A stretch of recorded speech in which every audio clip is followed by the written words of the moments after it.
সাবধানে বোকা ছেলে, কোনোদিন মেয়ের পাল্লাতে পড়িও না, তোমাকে জাহান্নামে ঠেলে দিবে। তার ফাঁদে পড়বেন না।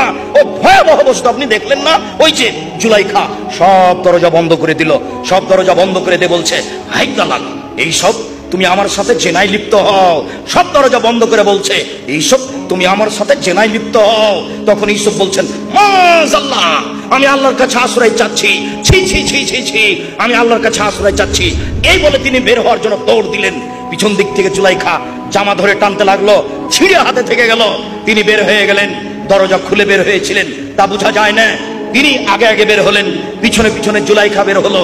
সেখানেই ছিল জুলাইখার স্বামী। তিনজনে এক জায়গায়, জুলাইখা, ইউসুফ, জুলাইখার স্বামী। চট করে জুলাইখা কথা পরিবর্তন করে দিল, দেখেন এই লোককে আপনি বাড়িতে রেখেছেন যে আপনার স্ত্রীর সাথে জেনা করতে চায়, আর আপনি একে বাড়িতে রেখেছেন এ আপনার স্ত্রীর সাথে জেনা করতে চায়। সাবধানে বোকা ছেলে, কোনোদিন মেয়ের পাল্লাতে পড়িও না, তোমাকে জাহান্নামে ঠেলে দিবে। এই দেখো, ইউসুফের মতো মানুষকে বেকায়দায় ফেলে দিল। তারপরে বলছে, আর আপনি জুলাইখার স্বামী কি ঘোষণা দিবেন? আমি জুলাইখা বলছি, একে যথাযথ পিটন দিতে হবে, নইলে জেলখানায় বন্দি করতে হবে।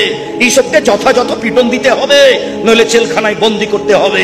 12 বছর জেল হয়ে গেল। 12 বছর পরে সরকারের পক্ষ থেকে ইউসুফকে ডাকতে আসা হলো। ইউসুফ বললেন, আর আমি জেল থেকে বের হবো কেন? জুলাইখাকে জাতির সামনে বলতে হবে, আমি জুলাইখা অন্যায় করেছি, ইউসুফ অন্যায় করেনি। যতদিন পর্যন্ত জুলাইখা জাতির সামনে ঘোষণা না দিবে, ততদিন পর্যন্ত আমি ইউসুফ জেল থেকে বের হবো না। জুলাইখা জাতির সামনে ভাষণ দিল, পৃথিবীর মানুষ শুনে রেখো, মিশরের মানুষ শুনে রেখো, আমি জুলাইখা মিথ্যাবাদিনী, ইউসুফ সত্যবাদী পুরুষ, অন্যায় আমি করেছি, ইউসুফ অন্যায় করেনি। এই ঘোষণা দেওয়ার পরে তিনি জেল থেকে বের হলেন। মনে রেখো যুবক, নারীর ফাঁদে পড়িও না, নারী বড় ভয়াবহ বস্তু। ও নারী জাতি, তোমরা এমন জাতি যে বুদ্ধিমানের বুদ্ধিকে নষ্ট করতে পারো। আমি দেখিনি তোমাদের চেয়ে কাউকে যে বুদ্ধিমানের বুদ্ধিকে নষ্ট করতে পারে। তোমরা এমন জাতি, তোমাদের মধ্যে কেউ এমন যে বুদ্ধিমানের বুদ্ধিকে নষ্ট করতে পারে। একবার হাসি দিয়ে কথা বললে সব বুদ্ধি বিবেক শেষ হয়ে যায়। তাই তো রাসূল সাল্লাল্লাহু আলাইহি ওয়াসাল্লাম বলছেন, পৃথিবীর মানুষ হাত্তাকু দুনিয়া ওয়াত্তাকু নিসা, তোমরা মহিলা থেকে বেঁচে থাকো, পৃথিবী থেকে বেঁচে থাকো। পৃথিবীর মানুষ, তোমরা মহিলা থেকে বেঁচে থাকো, পৃথিবী থেকে বেঁচে থাকো।